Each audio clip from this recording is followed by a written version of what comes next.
Création par l'État d'un fonds d'indemnisation des entreprises victimes et l'examen rapide par le comité macroéconomique du document des 39 mesures en faveur de l'industrie. Voilà en substance les propositions de sortie de crise du Conseil national du patronat restituées ce matin au ministre du Commerce et de l'Industrie. La chronique santé du jour s'intéresse au programme élargi de vaccination pour la réduction de la mortalité infantile. L'État a décidé d'offrir aux enfants de 0 à 9 mois un certain nombre de vaccins aujourd'hui. Le Mali est à 7 vaccins contre 10 maladies mortelles chez les plus petits, avec une faible mobilisation. Quels sont les problèmes qui freinent l'atteinte des objectifs de réduction de la mortalité infantile? Les réponses dans le magazine Santé de cette édition. Voilà pour les titres. Mesdames et messieurs, bonsoir et bienvenue. Tout d'abord, ce communiqué à l'occasion du déplacement à Abidjan, en République de Côte d'Ivoire, du professeur Dioncounda Traoré, président de la République par intérim, devant prendre part à la 42e session ordinaire de la conférence des chefs d'État et de gouvernement de la CEDEAO. Le protocole de la République invite à l'aéroport international de Bamako-Sénou le mardi 26 février 2013. Les membres de la délégation présidentielle à 10h, les membres des corps constitués désignés à 10h30. Le décollage de l'avion présidentiel est prévu pour 11h. Une délégation de sénateurs français en séjour au Mali a été reçue par le président de la République par intérim. Elle est composée de personnalités politiques de la gauche et de la droite française. Avec le professeur Dioncounda Traoré, il a été question de la situation sécuritaire au nord du pays, de la mise en place d'une commission de dialogue et de réconciliation ainsi que de la refondation des forces armées maliennes. Nous vous proposons d'écouter respectivement Gérard Larcher et Jean-Pierre Chevènement. Ils sont au micro de Soumaïla Berté. Naturellement, avec le président de la République, nous avons d'abord salué la décision qu'il avait prise de faire appel, j'allais dire, à la France et saluer l'action de nos forces armées, qui sont aux côtés des forces armées maliennes et des forces africaines. Et en même temps, aujourd'hui, l'action militaire doit conduire à la paix. Et la paix, c'est pour le Mali de recouvrer l'ensemble de l'intégrité de son territoire et entamer le dialogue. Voilà pourquoi nous avons longuement parlé de la mise en place de la commission du dialogue et de la réconciliation. Nous avons parlé aussi de développement.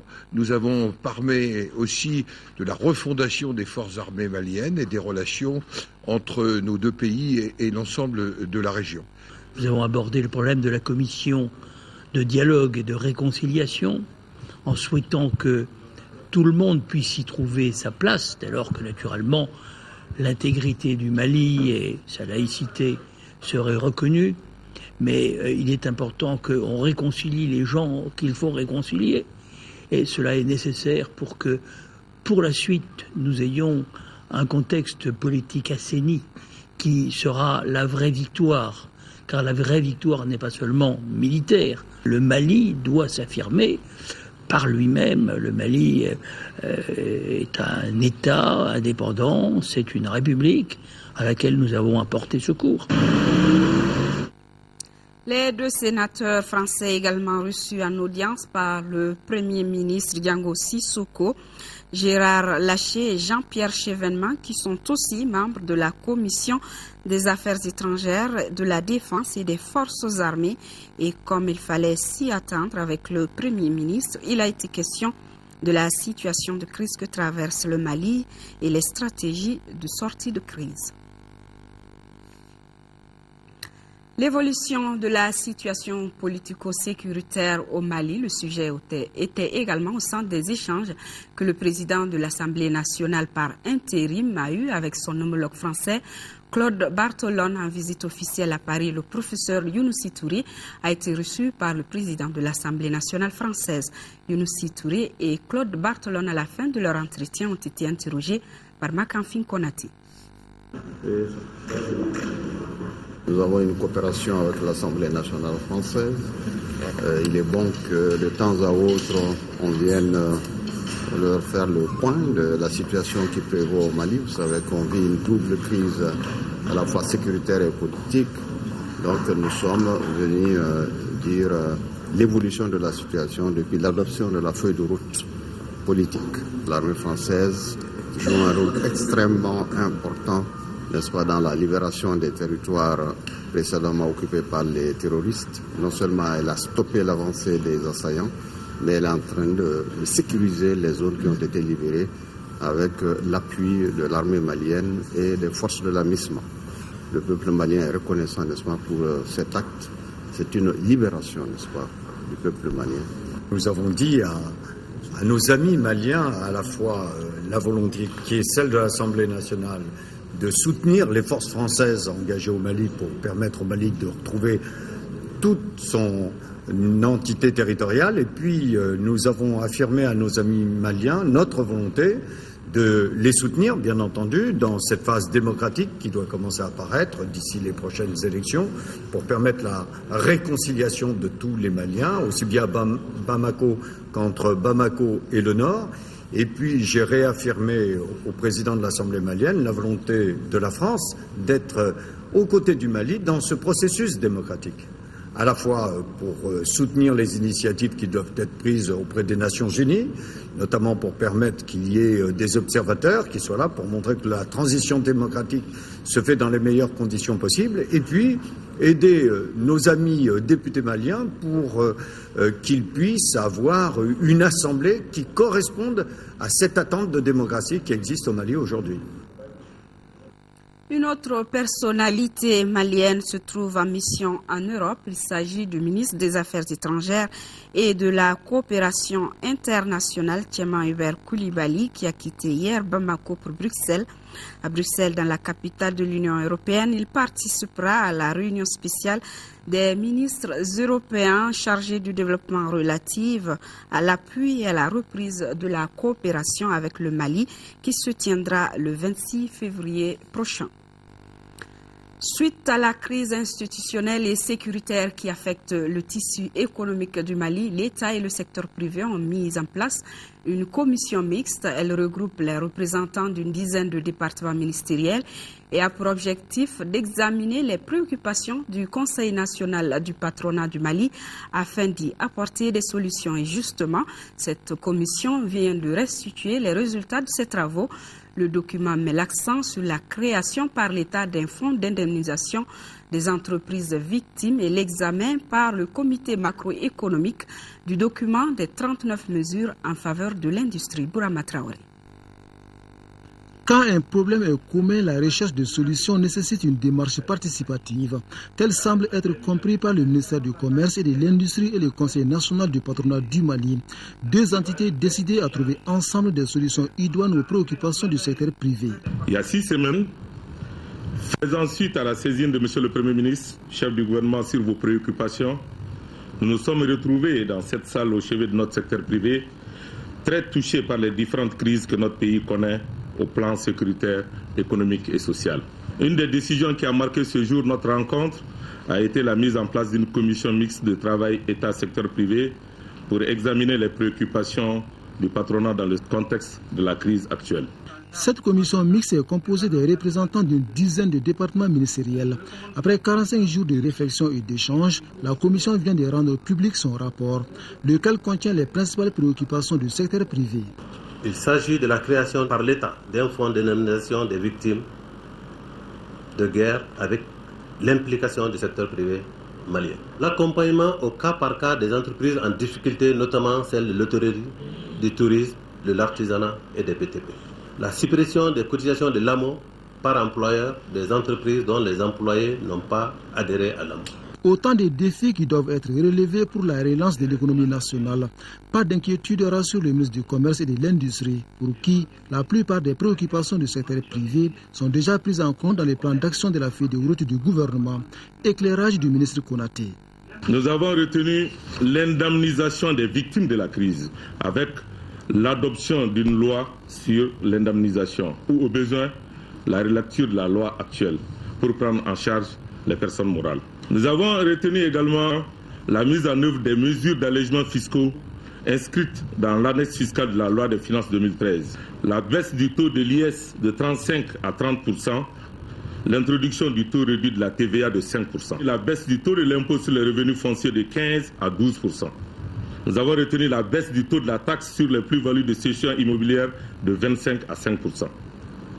Nous avons retenu également l'examen au cas par cas des arriérés fiscaux dus par les entreprises dans les régions du Nord.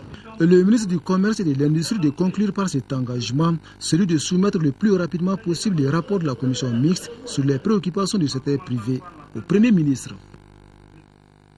Le ministre de l'Enseignement supérieur et de la Recherche scientifique a visité ce matin l'Université des sciences juridiques et politiques de Bamako. Messaoud Ould Mohamed Labib a pris connaissance des difficultés qui entravent le fonctionnement de cette université.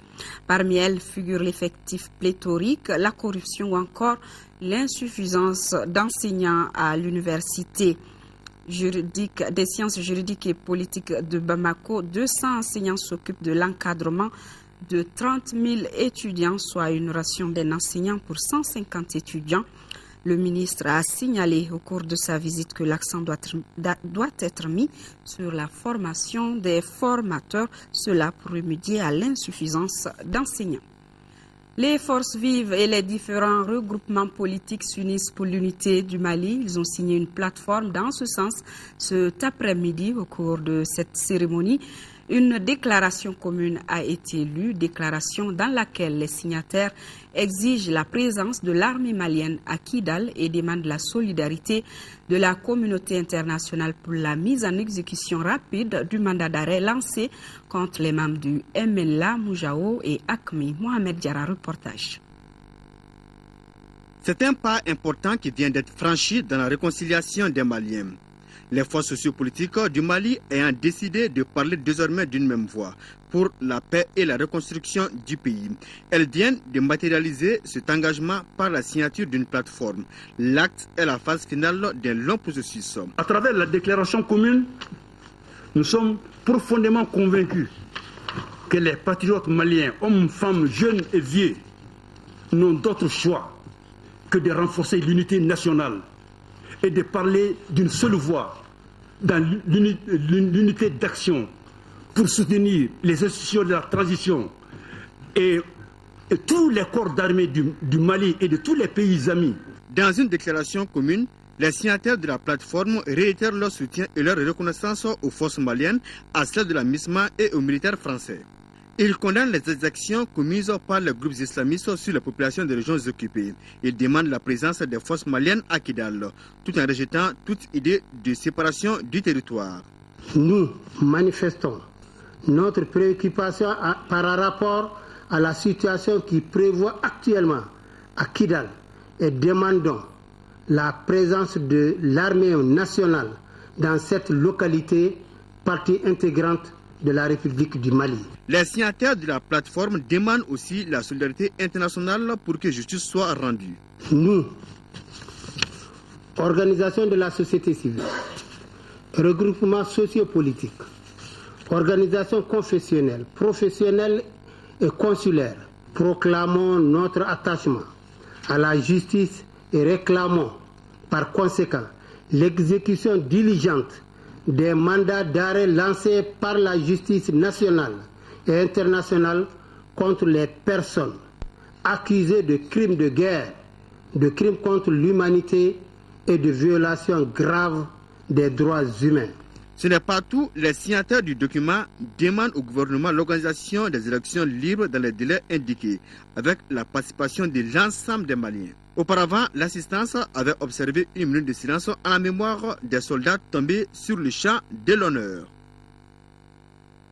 Démarrage des travaux d'un atelier qui lance le projet de renforcement des capacités de la République du Mali pour la mise en œuvre de l'approche stratégique de la gestion internationale des produits chimiques organisée par le ministère de l'Environnement et de l'Assainissement.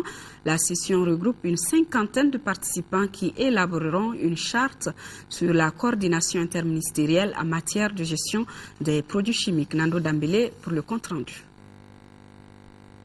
La gestion des produits chimiques soulève une vaste gamme de considérations dont chacune peut être abordée par un certain nombre de ministères, d'organisations ou d'unités au sein du gouvernement, ainsi que par des parties non gouvernementales. Pour assurer une approche nationale plus intégrée à la gestion des produits chimiques, il est souhaitable de compter sur un mécanisme de coordination pour permettre aux différents intervenants d'échanger. C'est dans cette optique que s'inscrivent les présentes assises de Bamako. Mes attentes, c'est l'atteinte des objectifs, n'est-ce pas, que vise ce projet. Ces objectifs, c'est quoi? Mettre en place, disons, une coordination nationale, n'est-ce pas, pour la gestion écologiquement rationnelle des produits chimiques, aussi d'étudier et de mettre en œuvre un plan d'action. Il s'agit donc pour les 50 participants à ces travaux d'élaborer une politique pour la participation des parties prenantes, développer un mécanisme d'échange et d'information et enfin définir le rôle et la responsabilité des parties prenantes dans la réalisation des activités. Le Mali actuellement prend une part active dans les négociations intergouvernementales pour l'élaboration d'un instrument international juridiquement contraignant sur le mercure. Cet autre métal, qui est la cause d'effets toxiques incommensurables sur la santé et l'environnement, et dont la 25e session du conseil d'administration du PNUE a recommandé qu'il fasse l'objet d'une convention. L'atelier est organisé par le ministère de l'Environnement et de l'Assainissement avec l'appui technique et financier de l'Institut des Nations Unies pour la formation et la recherche et le programme des Nations Unies pour l'environnement. Actualité régionale avec la fin de la tournée du ministre de l'Agriculture dans la région de Kayes. Les cercles de Bafoullabé et Kita étaient les dernières étapes. À Bafoullabé, il a pu s'enquérir de l'état d'avancement des travaux des chantiers des périmètres irrigués de Bakoui et de Kamankole. De Kayes, la correspondance de Diafar Haïdara. À Bafoullabé, troisième étape de sa tournée en première région, le ministre de l'Agriculture, Baba Berté, a visité le chantier du périmètre irrigué de Bakoui qui a une superficie de 50 hectares. Le taux d'avancement des travaux est de 90%. Il est prévu un système d'irrigation par canaux à ciel ouvert d'une capacité de 80 litres par seconde. Le coût d'aménagement est de plus de 401 millions de francs CFA, entièrement financé par la Banque mondiale à travers l'OMVS. Le deuxième périmètre visité par le ministre est situé à Kamankole ou Danvarabougou, vaste de 27 hectares et d'un coût de plus de 228 millions. Il présente les mêmes caractéristiques que le premier. Les deux périmètres seront exploités par les femmes qui produiront du riz et des légumes pour assurer l'autosuffisance alimentaire dans ces localités. J'ai donné l'instruction et je veux que ces périmètres soient fonctionnels avant le démarrage de la campagne agricole. À Manantali, le ministre s'est rendu sur le périmètre B, où le gouvernement et ses partenaires ont investi plus de 6 milliards de francs CFA, mais le constat fut amer, car ce périmètre reste inexploité malgré ce gros investissement. Je suis un peu resté sur ma faim et je voudrais échanger avec les techniciens pour comprendre pourquoi le périmètre n'est pas exploité. Et les investissements essentiels qui sont nécessaires à la mise en valeur des parcelles sont terminés. Sont terminés depuis 2009. Des mesures qui s'imposent seront prises parce que ce n'est pas possible qu'on investisse plus de 6 milliards dans un projet et que ce projet ne fonctionne pas. Pour les producteurs, l'eau n'arrive pas au niveau des parcelles. Pour l'administration, les parcellaires relèvent des producteurs. Donc il y a une mauvaise interprétation des choses. Le ministre a fait escale à Niantasso où il a visité le périmètre irrigué de 50 hectares aménagé par le PEDRIC et le jardin maraîcher des femmes. La visite du ministre de l'Agriculture, première du genre dans la région de Kayes, a pris fin dans le cercle de Kita où il a visité une école d'alphabétisation à Tambaga. Et nous restons dans la région de Kayes avec l'inauguration d'une banque de céréales à Djangoumane dans la commune de Diema, construite à la demande de la population pour assurer sa sécurité alimentaire. Elle est financée par le programme d'appui au développement communautaire PADEC. Envoyés spéciaux Mamadou Bagayoko et Adama Kamara. Dans le village de Djangoumane, à 30 km de la commune de Diema, les populations sont confrontées à des problèmes souvent essentiels pour le bien-être, comme la sécurité alimentaire. et le PADEC, conformément à sa mission, y a ouvert une banque de céréales en vue d'assurer la disponibilité de ces denrées pendant toute l'année à plus de 14 millions de francs CFA, avec une participation de 5% du village. L'opportunité aujourd'hui nous a été donnée d'accompagner Madame la directrice du PADEC qui a réalisé cette banque de céréales sous la demande de la population. Parce que c'est ça aussi l'intérêt du projet, c'est que c'est un projet qui tient compte des besoins des populations afin de pouvoir leur apporter une réponse. Toutefois, l'accès à l'eau potable reste un défi. C'est une zone difficile, ce n'est pas seulement ce village. Toute cette zone-là, le cercle de Diamant en particulier, il y a beaucoup de difficultés à avoir de l'eau. Les forages sont souvent négatifs. C'est comme ça, nous avons fait appel à des experts de l'hydraulique, ils sont venus, parce qu'on fait toujours les études avant d'essayer de faire un forage. Mais dans l'ensemble, on constate que vraiment il y a beaucoup de difficultés. En d'autres endroits, les forages réalisés ont pu satisfaire aux besoins d'eau, notamment à Kolikoro. Toutefois, les autorités sont déterminées à aider les habitants de Djangomandé. Les services nationaux qui vont prendre le relais, et c'est un axe important sur lequel nous avons discuté et nous souhaitons capitaliser l'expérience des différents projets pour que la vie puisse continuer après les projets. Le ministère de l'Action humanitaire, de la solidarité des personnes âgées, le PADEC et les populations de Djangomandé sont optimistes. L'avenir est radieux même si le PADEC prend fin en décembre 2013. Toujours dans le souci de sécuriser la sécurité alimentaire ou d'améliorer la sécurité alimentaire, s'est tenue la 3e session du comité de pilotage du projet Amélioration de la productivité du riz en Afrique de l'Ouest. Les travaux ont démarré donc ce matin à Bamako. Et pour cette session, le projet qui dure 2 ans évalue les résultats enregistrés. Le plan d'action 2013, un projet qui, comme son nom l'indique, a permis d'améliorer la qualité du riz à travers la réduction du taux de rejet des semences de 9%. Agalia Gagissa.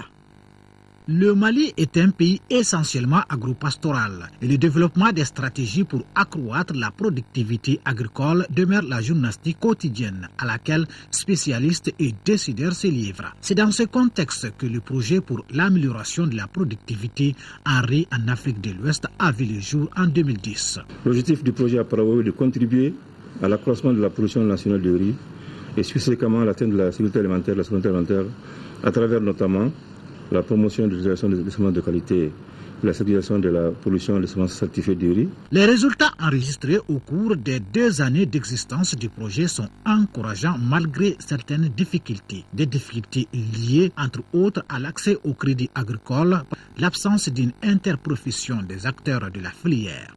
Au niveau de la semence, le projet a contribué à diminuer ce taux de près de 9%. Le projet a équipé davantage les acteurs, donc avec l'équipement de ces producteurs en matériel adéquat. Donc ils sont dans le calendrier, non seulement ils sont dans le calendrier, mais ils sont arrivés à améliorer et à augmenter leur production agricole. Au regard de ces résultats, les négociations en vue de prolonger la durée du projet ont porté fruit auprès des bailleurs de fonds. L'amélioration des acquis demeure donc le défi en cette dernière année du projet. Compte tenu des résultats probants que nous avons eu sur le terrain en matière de production, de transformation et de mise en marché, donc, pour pouvoir vraiment boucler correctement les résultats, donc on nous a prolongé ça jusqu'en fin 2013. Donc je pense qu'il faut peut-être aller à la consolidation de ce qu'on a eu à faire et aussi faire une extension de la zone. C'est dans cette perspective que les membres du comité de pilotage font un bilan afin d'élaborer un programme d'activité pour 2013. Actualité africaine avec ces précipitations samedi dernier dans la capitale rwandaise, Kigali, au cours de la tornade. Plusieurs arbres ont été abattus. On déplore également 3 morts et 2 disparus, des chiffres encore provisoires. De telles intempéries à Kigali, du jamais vu. Samedi après-midi, la capitale rwandaise est soudain noyée sous des torrents de pluie. Une tornade balaye même la ville. En quelques minutes, la majorité des quartiers sont inondés, dont celui très fréquenté de la gare routière. Autour de la gare, il y a eu des inondations. Les bâtiments des sociétés de transport ont été envahis par les eaux. C'est monté vite. Les bus ont été arrêtés avec les passagers dedans. C'était une pluie vraiment intense. Je n'ai jamais vu ça de ma vie. Sur les routes du centre-ville, beaucoup d'arbres abattus par la tornade. Les automobilistes n'ont rien vu venir. Au plus fort du déluge, une voiture emportée par les vents violents tombe soudain dans cet égout à ciel ouvert. Elle est repérée 50 mètres plus loin, mais il est trop tard. Après la forte pluie qui s'est abattue ici, nous avons vu les gens courir et aller vers la voiture tombée à l'eau. Nous avons fait des recherches à l'intérieur. C'est là que nous avons retrouvé 3 corps de femmes sans vie. Mais selon les gens, il paraît qu'il y avait aussi un enfant, mais on n'a pas retrouvé son corps. On ne sait pas si elle était emportée par les eaux. Bilan provisoire, 3 morts, 2 disparus et beaucoup de dégâts matériels. Une 50aine de maisons auraient été détruites. La ville a dépêché une équipe spéciale pour dégager les rues et évaluer le désastre. L'actualité africaine en bref et en images nous amène en Centrafrique où les rebelles du Séléka demandent la libération de leurs prisonniers et le départ du contingent sud-africain. Nous ferons un tour en Algérie, mais avant, voyons tout près du Mali, en Côte d'Ivoire, où plus de 400 ex-combattants viennent d'intégrer la garde présidentielle, cela après 6 mois de formation. Dans l'enceinte de l'école de gendarmerie d'Abidjan, ils sont 443 anciens combattants à participer à la cérémonie des épaulettes. Après 6 mois de formation, ces jeunes recrues, ennemis hier, se retrouvent aujourd'hui ensemble au sein de l'administration pénitentiaire. Au total, ils seront 2000 versés dans ce corps.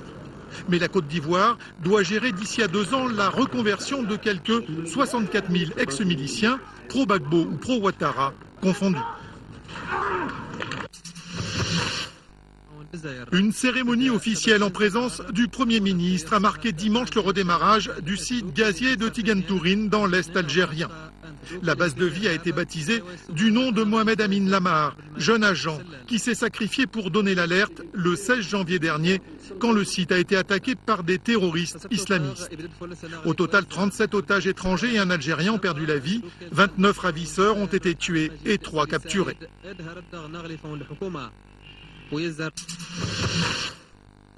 La rébellion centrafricaine du Séléka, toujours aux portes de Bangui, refuse de voir ses troupes être cantonnées.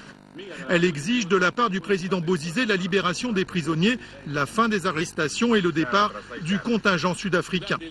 Ce refus met en porte-à-faux les ministres de la rébellion qui sont entrés dans le gouvernement d'union nationale, chargé de gérer la sortie de crise.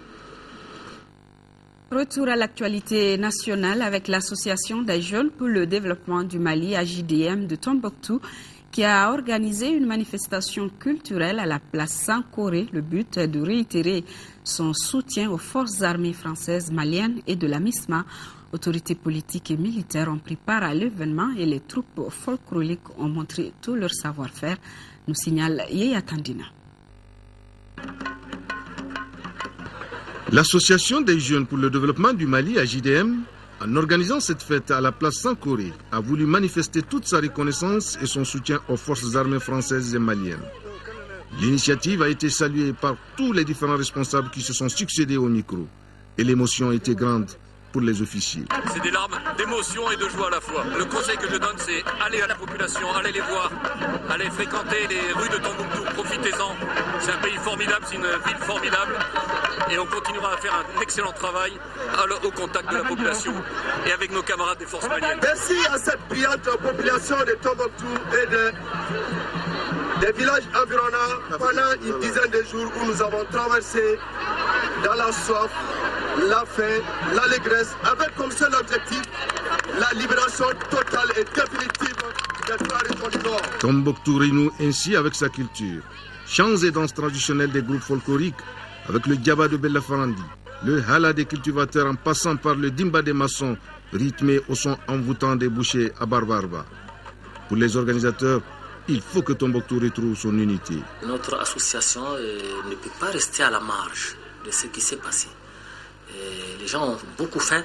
Nous aussi, nous avons choisi tout de suite, n'est-ce pas, de soutenir notre armée, l'armée française, avec une manifestation, n'est-ce pas, culturelle. L'occasion était heureuse pour les femmes de revisiter les bijoux et grands boubous traditionnels qui étaient interdits par les occupants. Nous espérons qu'il sera de même pour les prochains jours pour Gao et Kidal. Le centre de formation professionnelle Bakatra a été victime d'incendie la semaine passée. Le ministre de l'Artisanat et du Tourisme s'est rendu sur les lieux pour constater les dégâts estimés à environ 100 millions de francs CFA. Abdul Karim Kaba pour le reportage. Des machines brûlées, des portes, chaises, lits enfumés, c'est les dégâts causés par un incendie survenu la nuit de jeudi à vendredi dernier au centre de formation professionnelle Bakatra à Niamakro-Cité NSF. Selon le promoteur Bakary Traoré, cet incident est causé par un court-circuit provoqué par un délestage. Le bilan s'élève à environ 100 millions de francs CFA de dégâts matériels. Le premier responsable du département de l'artisanat et du tourisme n'a pas manqué de mots pour consoler le promoteur. C'est avec une profonde affliction que nous avons découvert ce qui s'est passé. Bon, en fait, pour nous, il s'agit aussi d'apporter le soutien du gouvernement, du président de la République et du Premier ministre à Bakary Traoré après ce qui s'est passé, et aussi les efforts qu'il fait pour la réussite de l'artisanat au Mali. Malheureusement, en moins de 2 ans, nous venons d'assister à des incendies. Tout ce que nous avons pu faire, c'était d'apporter l'assurance, les services de l'assurance. Malheureusement, qui n'a pas été bien compris par les artisans à présent. Il ne faut pas profiter des malheurs pour sensibiliser, mais je pense que c'est une occasion que les artisans comprennent qu'il faut aller vers l'assurance maintenant. Heureusement, on ne signale pas de pertes en vie humaine. Sport football championnat national de Ligue 1. Hier, au compte de la 14e journée, 2 rencontres étaient au programme au stade Mamadou Konaté. Il s'agit de celle du COB qui a réalisé le strict minimum, 1-0 face à l'Azom, et le stade malien de Bamako qui est venu à bout des 11 créateurs de Nyarela par le même score, 1-0. Siragatou Sissé nous résume les 2 rencontres. Un mystère entoure ce choc au sommet de la 14e journée de Ligue 1.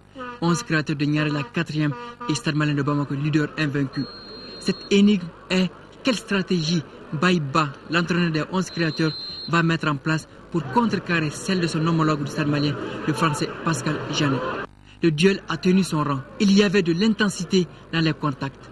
Le double rideau défensif érigé par Baïba a merveilleusement gêné les stadistes dans la transmission du ballon. Tout est fermé à la mi-temps, 0-0. Métamorphosé, le Stade Malien de Bamako joue à sa guise en seconde période. Morimakan Koita, entré en jeu d'une frappe fouilletée, débloque la situation à la 53e minute. 1-0 pour les Blancs. Dès lors, les 11 créateurs ont perdu leur vivacité et laissé les initiatives au Stade Malien. Morimakan Koita, 80e minute. Mandala Conté, 82e minute. Et Mamadou Koulibaly, 87e minute, se sont montrés maladroits face aux gardiens des 11 créateurs. Les Blancs assurent donc le service minimum. Le Stade Malien de Bamako, 40 points, continue sa balade royale en tête de la Ligue 1. En deuxième heure, l'on a eu droit à un mini-choc entre le COB 2e et l'Assom 7e au coup d'envoi. Les gardiens, comme des héros, ont procédé à des arrêts remarquables.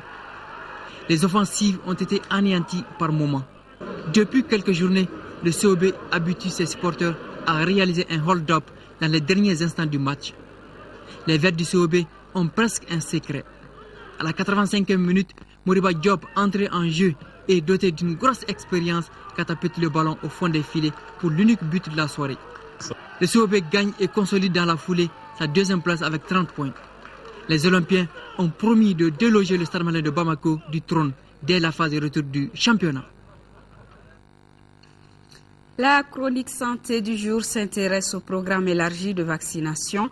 Pour la réduction de la mortalité infantile, l'État a décidé d'offrir aux enfants de 0 à 9 mois un certain nombre de vaccins. Aujourd'hui, le Mali est à 7 vaccins contre 10 maladies mortelles chez les plus petits. Le seul problème qui se pose, c'est le manque de mobilisation des parents pour faire vacciner les enfants. Des perdus de vue qui représentent le 1/3 des enfants à vacciner dans notre pays. Selon le Centre national d'immunisation Focus Santé, c'est une réalisation de Tchessira Dambélé.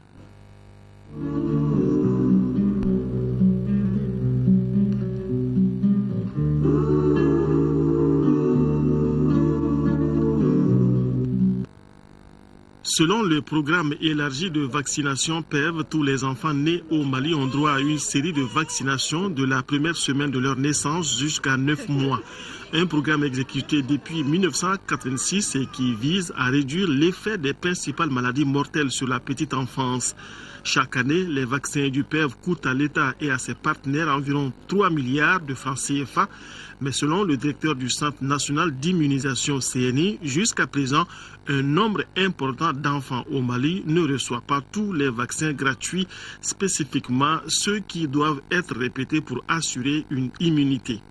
Les vaccins nécessitant un certain nombre de contacts, notamment 3 contacts, ces vaccins connaissent quelques difficultés. Donc il y a un enfant sur 3 qui ne termine pas la série vaccinale. Et vous savez, pour que l'enfant soit immunisé, il faut qu'il respecte le calendrier et que ce vaccin soit administré conformément à la série que l'enfant doit recevoir. Au centre de santé communautaire de Yirimadio, le nombre des perdus de vue atteint les 34% des enfants enregistrés lors de l'administration du tout premier vaccin. Tendance observée alors que dans ce CESCOM, la vaccination de routine se fait toutes les semaines du mardi au vendredi, couplée avec les activités de suivi de l'évolution de l'enfant. En 2012 seulement, en début d'année, nous avons fait 3005 vaccinations en BCG, c'est la première vaccination que l'enfant reçoit. Mais au finish, nous avons eu 1990 enfants qui ont fait la rougeole. Vous voyez l'écart, voilà. Un pourcentage vraiment important qui peut aller jusqu'à 7%. Et ceci est inquiétant parce que normalement, la rougeole, nous savons tous que c'est vraiment une maladie qui est très mortelle et qui est aussi très contagieuse. Malheureusement, les moments ne continuent. L'État même a essayé de mettre des politiques en place, telles que les moustiquaires par exemple, celle qui arrive à terminer sa vaccination au 9e mois, on remet des moustiquaires pour que vraiment elle puisse continuer à venir jusqu'au 9e mois. Les vaccins qui nécessitent des rappels et que les enfants n'ont pas souvent à temps à cause de leurs parents sont ceux qui protègent contre la diphtérie, la coqueluche, le tétanos, la méningite, l'hépatite B, la poliomyélite et la pneumonie. Les raisons du non-respect des rendez-vous se situent à plusieurs niveaux. C'est vraiment une méconnaissance jusque-là du calendrier vaccinal. Mais également, en réalité, les gens jusque-là nous ressortent qu'ils ne sont pas informés que c'est gratuit, alors que les vaccins sont tous gratuits. Je dis bien tous les vaccins du programme. Certains disent que l'enfant était malade, quoi. Oui. Et les jours fériés. Par exemple, le jour de Mauloud, on n'a pas fait de vaccination. Oui, c'était programmé. Pourtant, les vaccins, ce n'est pas tout ce que l'État prévoit pour les enfants. La vaccination gratuite du père commence de 0, c'est-à-dire depuis la naissance de l'enfant jusqu'à 9 mois. Donc, mais ça c'est uniquement les antigènes. Mais le suivi de l'enfant continue jusqu'à 5 ans. Ce que beaucoup de femmes ignorent, juste après la vaccination du 9e mois, on pense qu'on ne doit plus revenir avec l'enfant. Alors que tous les 6 mois, on doit venir avec l'enfant pour qu'on puisse le payer, pour qu'il puisse avoir sa vitamine A pour assurer pleinement sa croissance. L'ignorance prive donc les enfants de certaines doses de vitamine A, de déparasitants tous offerts gratuitement et du suivi dont ils doivent faire l'objet. Quant aux équipes qui font le porte-à-porte lors des journées nationales de vaccination et des semaines d'intensification des activités de nutrition, même un enfant correctement vacciné au CESCOM doit accepter les doses offertes par les équipes mobiles. Il suffit que cet enfant soit éligible à ces campagnes de ratissage.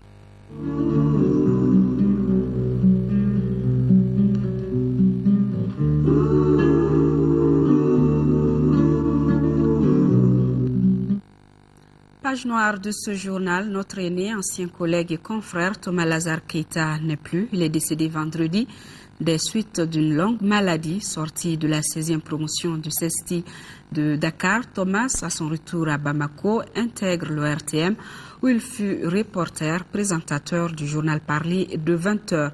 Avec beaucoup d'autres jeunes à l'époque, il a été des grands pionniers de la chaîne 2 de l'ORTM avec une mémorable émission Maxi Compile. Après son expérience à Bozola, il part pour une nouvelle expérience, précisément la délégation générale aux élections comme chargé de communication.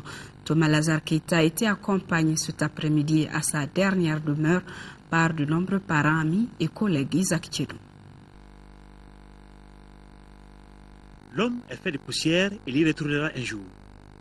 Thomas Lazare Keita s'en est allé. Il est né en septembre 1961 à Bamako. Après ses études primaires et secondaires, Thomas Lazare Keita continue au CESI de Dakar où il décroche une licence en journalisme et communication. Après Dakar, il poursuit sa formation à l'université d'Aix-Marseille 2 en France pour approfondir ses connaissances. De retour au pays, il a intégré la fonction publique en 1994 et mis à la disposition du ministère de la Culture et de la Communication pour être affecté à l'ORTM. C'est un détachement à la délégation générale aux élections qu'il a perdu sa dernière bataille avec la maladie. Thomas Lazare Keita repose désormais au cimetière de Nyarela. Ses amis, parents, collaborateurs et collègues retiennent de lui un professionnel intègre et dévoué. Thomas, c'est un ami que je perds. C'est une amitié de près de 30 ans. Une amitié faite de complicité. Thomas et moi, nous avons tout partagé. Sur le plan professionnel, c'est quelqu'un qui aimait son métier. C'est un homme de conviction. Il a exercé ce métier-là avec passion, avec un sens élevé de responsabilité. Que son âme repose en paix.